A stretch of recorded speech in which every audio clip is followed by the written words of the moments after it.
Congress party భారతదేశంలో గ్రామీణ ప్రాంతాల్లో పేదలకు ఉపాధి కల్పించడానికి 100 రోజుల పథకం మహాత్మా గాంధీ జాతీయ ఉపాధి హామీ పథకం నెలకొల్పి 15 సంవత్సరాలు అయ్యింది. విజయవంతంగా నడుస్తుంది.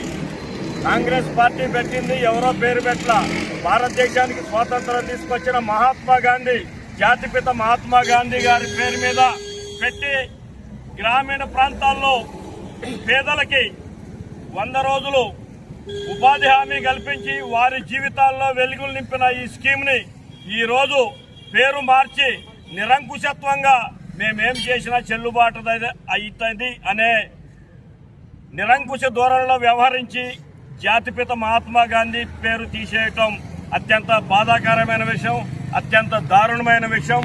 ఈ విషయంలో మహాత్మా గాంధీ గారి పేరు తీసేయటం అంటే మొత్తం భారత జాతి మొత్తాన్ని కించపరిచినట్టని కాంగ్రెస్ పార్టీ తరఫున మేము భావిస్తున్నాం. దీన్ని యథాతథంగా పాత లెక్కలోన ఏదైతే పేరుందో మహాత్మా గాంధీ జాతీయ ఉపాధి పథకం పేరుని యథాతథంగా ఉంచి భారత జాతి ఔన్నత్యాన్ని కాపాడాలని మోడీ గారికి, అమిత్ షా గారికి మేము హెచ్చరిస్తున్నాం.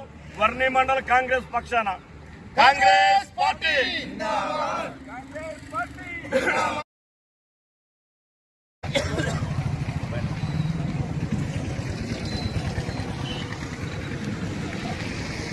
కాంగ్రెస్ పార్టీ భారతదేశంలో గ్రామీణ ప్రాంతాల్లో పేదలకు ఉపాధి కల్పించడానికి 100 రోజుల పథకం మహాత్మా గాంధీ జాతీయ ఉపాధి హామీ పథకం నెలకొల్పి 15 సంవత్సరాలు అయ్యింది.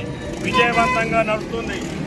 కాంగ్రెస్ పార్టీ పెట్టింది ఎవరో పేరు పెట్టల, భారతదేశానికి స్వాతంత్రం తీసుకొచ్చిన మహాత్మా గాంధీ, జాతిపిత మహాత్మా గాంధీ గారి పేరు మీద పెట్టి గ్రామీణ ప్రాంతాల్లో పేదలకి 100 రోజులు ఉపాధి హామీ కల్పించి వారి జీవితాల్లో వెలుగులు నింపిన ఈ స్కీమ్ని ఈరోజు పేరు మార్చి నిరంకుశత్వంగా మేమేం చేసినా చెల్లుబాటు అవుతుంది అనే నిరంకుశ ధోరణిలో వ్యవహరించి జాతిపిత మహాత్మా గాంధీ పేరు తీసేయటం అత్యంత బాధాకరమైన విషయం, అత్యంత దారుణమైన విషయం.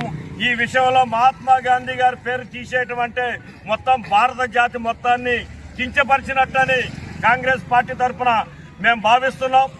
దీన్ని యథాతథంగా పాత లెక్కలోన ఏదైతే పేరుందో మహాత్మా గాంధీ జాతీయ ఉపాధి పథకం పేరుని యథాతథంగా ఉంచి భారత జాతి ఔన్నత్యాన్ని కాపాడాలని మోడీ గారికి, అమిత్ షా గారికి మేము హెచ్చరిస్తున్నాం.